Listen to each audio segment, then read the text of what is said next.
Es Berenice Acevedo y el día de hoy mi equipo y yo les vamos a presentar lo que es el tema 6, en el cual viene pues más explicado sobre los temas de la norma para la determinación de género de Clostridium bacillus, cereus, hongos y levaduras. También vamos a hablar sobre el diagnóstico para la identificación de la bacteria Bacillus, las técnicas que existen para identificar las bacterias y las toxinas que produce Clostridium. Vamos a hablar sobre la norma 2014, sobre la norma 1994 y sobre la norma 1995. Mi equipo está conformado por Compagni Romero Saraí, Rosales Murillo Eric y Tapia Rojas Kevin y su servidora.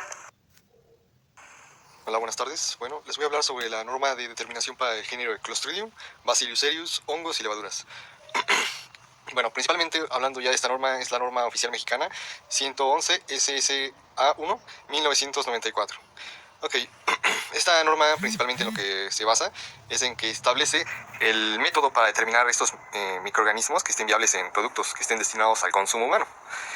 Bueno, pues obviamente hablamos de las levaduras, los hongos y algunos otros géneros de microorganismos que puedan ser, que puedan estar involucrados durante la producción o su almacenamiento.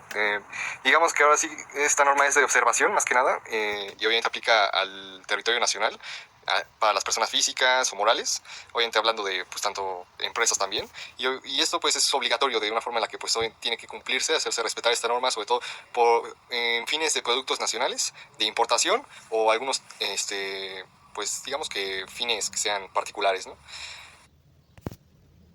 Ok, bueno, hablando ya particularmente de la determinación. Ok, bueno, actualmente en esta norma estipula más que nada como mencioné anteriormente, un método de cuantificación para estos microorganismos que puedan estar presentes, ¿no?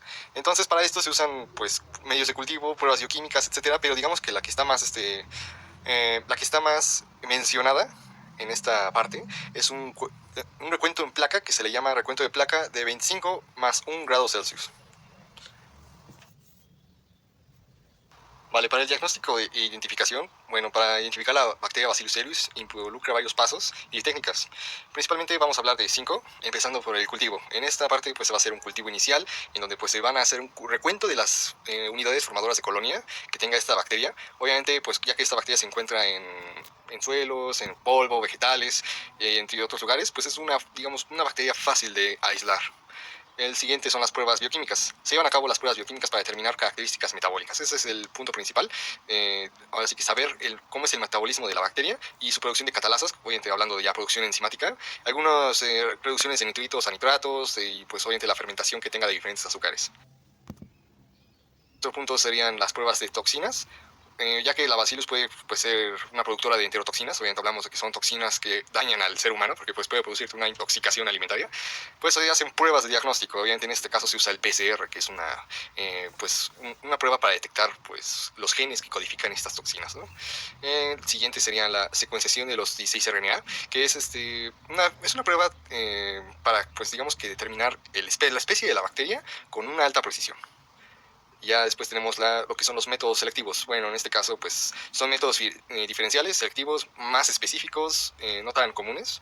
Pero pues obviamente hablamos de, por ejemplo, el uso de la garpemba y otros medios para aislar esta bacteria, pues obviamente que puede causar confusión con algunas otras, ¿no?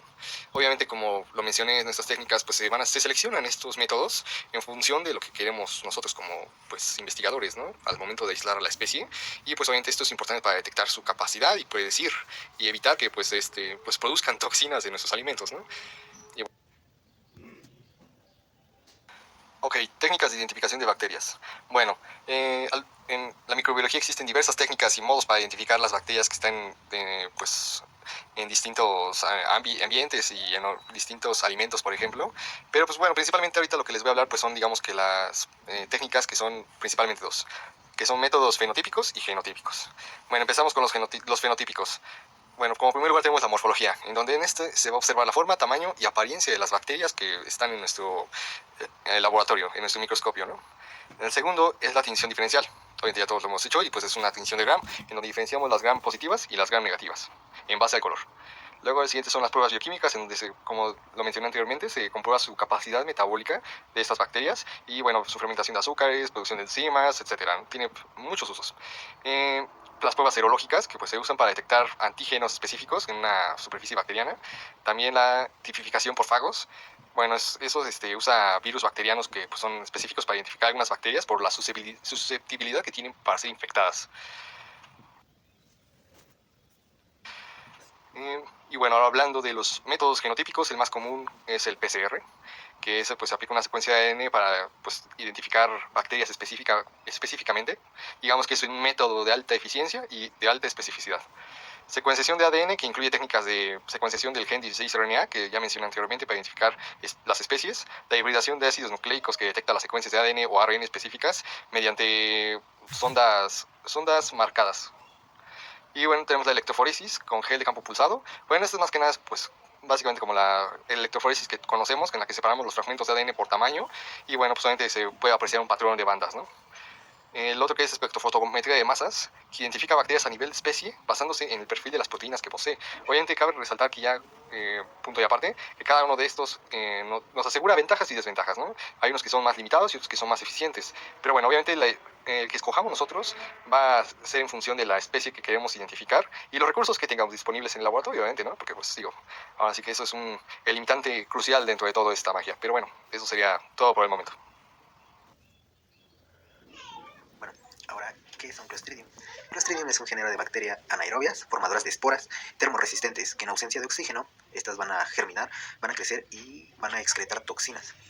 Las esporas Clostridium están ampliamente distribuidas en la naturaleza, también en el medio ambiente, y sus esporas se encuentran habitualmente en los suelos, en el polvo, en sedimentos, en aguas estancadas y en el tracto digestivo de animales, tanto terrestres como marinos. Por ello, estas pueden transmitirse a una amplia gama de alimentos, tanto alimentos crudos como parcialmente tratados, como por ejemplo conservados, fermentados, ahumados o también envasados al vacío. Bueno, ahora vamos a ver las condiciones de crecimiento para la bacteria Clostridium. Tiene varias condiciones, las cuales son alta cantidad de proteínas, baja concentración de sal, un pH ligeramente ácido o alcalino, que va a ser superior a 4.5. Esta obviamente, como es una bacteria anaerobia, no debe tener oxígeno. Está multiplicándose en alimentos envasados al vacío o atmósfera modificada. También su temperatura debe de estar entre 3 grados centígrados y 45 a 60 grados centígrados, sobreviviendo también en la congelación. Bueno, ahora hablaremos sobre las toxinas que genera Clostridium. Pero antes de esto vamos a hablar de las especies más importantes asociadas a la contaminación de alimentos. Estas son Clostridium botulinum y Clostridium perfringens, ¿okay? Siendo la primera la principal causante de toxinfecciones alimentarias en seres humanos. Bueno, ahora las toxinas, cada uno de los 7 subtipos de Clostridium botulinum produce una toxina botulínica diferente, identificadas con las letras desde la A a la G. 4 de ellas, tipos A, B, E y F, pueden causar botulismo humano. Básicamente el botulismo humano pues, es una enfermedad de transmisión alimentaria que se caracteriza por una parálisis flácida descendente que puede producir insuficiencia respiratoria. Los síntomas iniciales incluye fatiga, debilidad y vértigo, seguidos generalmente por visión borrosa, sequedad en la boca y dificultad para tragar y hablar. Bueno, la toxina A posee mayor afinidad por el tejido nervioso. Los tipos C, D y E provocan enfermedades en otros animales. Bueno, ahora continuamos con la transmisión. ¿Cómo esta bacteria Clostridium puede infectarnos a nosotros, los seres humanos?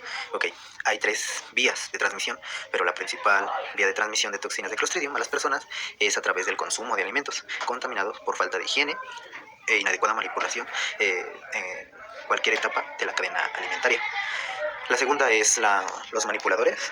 Las personas que manipulan estos alimentos pueden ser portadores de Clostridium, de forma que al manipular los alimentos que nosotros vamos a consumir, sin tener en cuenta buenas prácticas de higiene, obviamente pues van a contaminar los alimentos, afectándonos a nosotros los consumidores. Y por último, el agua de riego o lavado, como podemos mencionar en algunas características de Clostridium, se encuentran en el suelo en aguas. Estas pueden estar contaminadas por esta bacteria y transmitiéndose a las frutas y verduras frescas que son regadas con dicha agua, ya que muchas frutas, muchas verduras son regadas con aguas residuales, aguas tratadas, y pues no pueden tener esa buena práctica de higiene en el agua y puede estar infectada con esta bacteria y causándonos una enfermedad a nosotros. Bueno, ahora les voy a hablar sobre la NOM 210 SSA1 del 2014, que se llama Productos y Servicios, Métodos de Prueba Microbiológicos, Determinación de Microorganismos Indicadores y Determinación de Microorganismos Patógenos. Okay, esta tiene por objeto establecer métodos generales y alternativos de pruebas para la determinación de patógenos, así como indicadores microbianos en alimentos, bebidas y aguas para uso y consumo humano. entre las cuales algunas de estas bacterias se encuentran Salmonella, Salmonella aeugros, monocitogenes, enterococos, también está coliformes fecales y la bacteria conocida como Escherichia coli. Ok, para entender mejor esta NOM, vamos a hablar de algunos puntos importantes que se encuentran en esta, como por ejemplo el objetivo y el alcance. Este establece los métodos de prueba microbiológicos para determinar la biocarga en productos, equipos y materiales. También aplica a diversas industrias, incluyendo la farmacéutica, alimentaria, cosmética y de dispositivos médicos.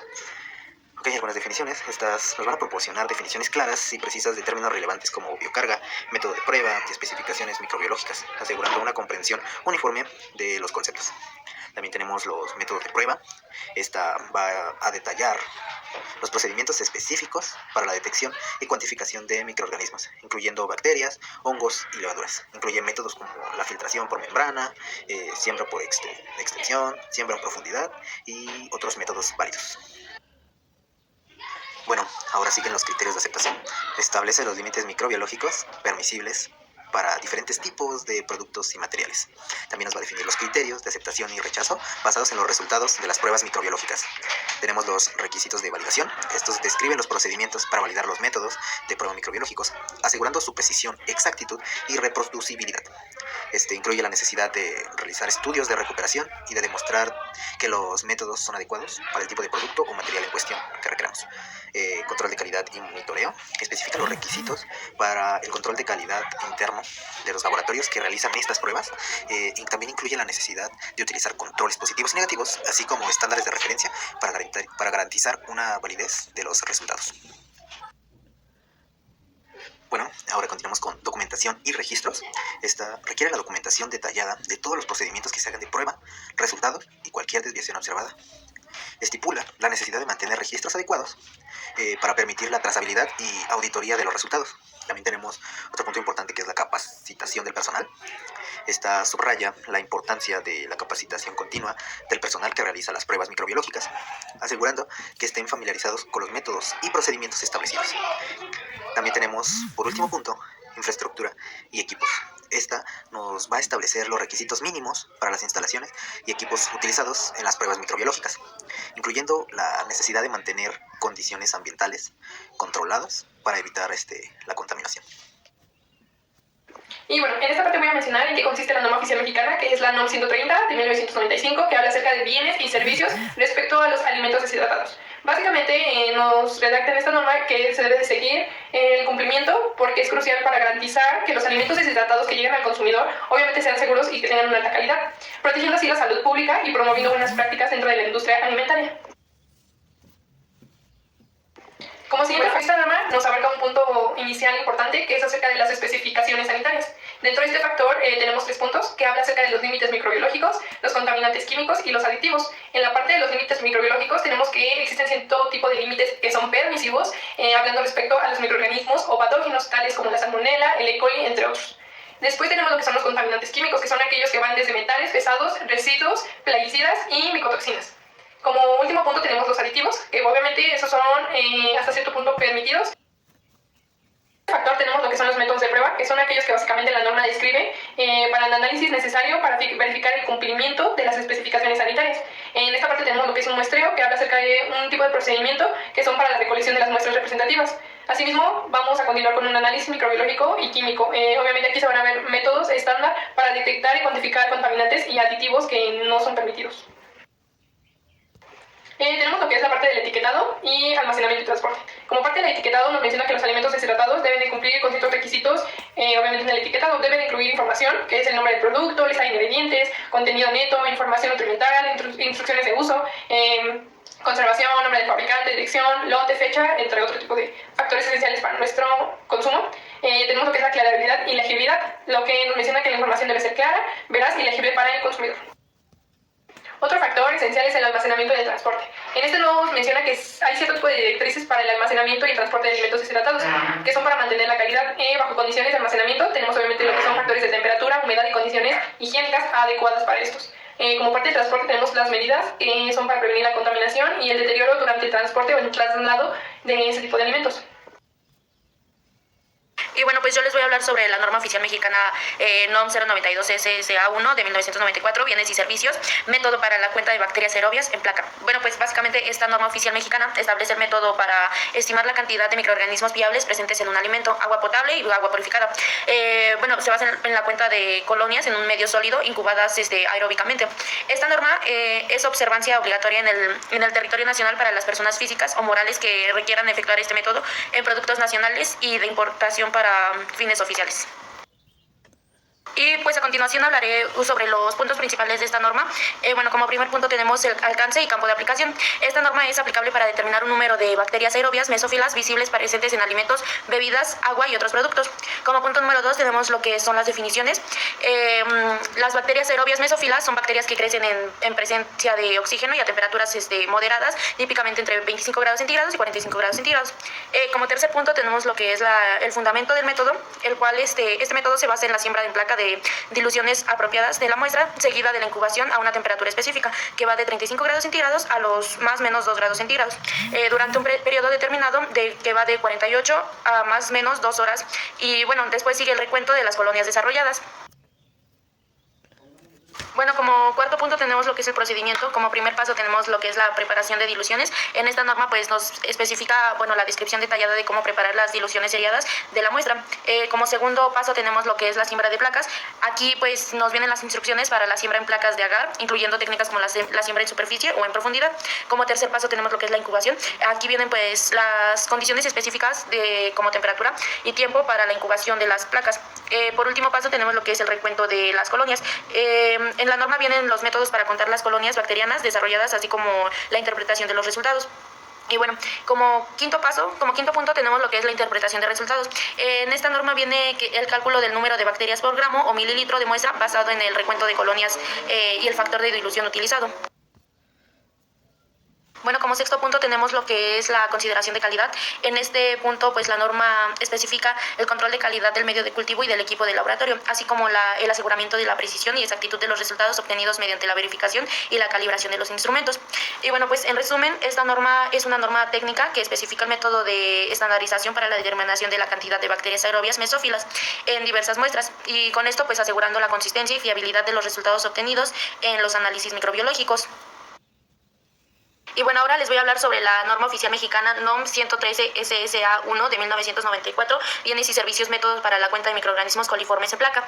Bueno, pues esta norma oficial mexicana establece el método microbiológico para determinar el número de microorganismos coliformes totales presentes en productos alimenticios por medio de la técnica de cuenta en placa. Esta norma es de observancia obligatoria en el territorio nacional para las personas físicas o morales que requieren efectuar este método en productos nacionales o de importación para fines oficiales.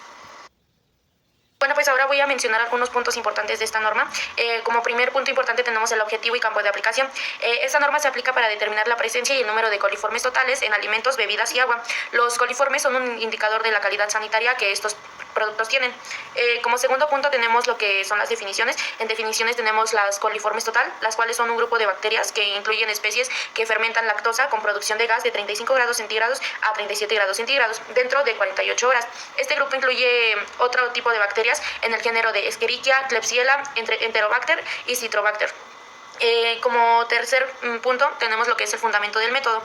En esta norma pues nos dice que el método permite determinar el número de microorganismos coliformes presentes en la muestra, utilizando un medio selectivo que es el agar rojo violeta bilis, en el que se desarrollan las bacterias a 35 grados centígrados en aproximadamente 24 horas, dando como resultado la producción de gas y ácidos orgánicos, los cuales viran el indicador de pH y precipitan las sales biliares.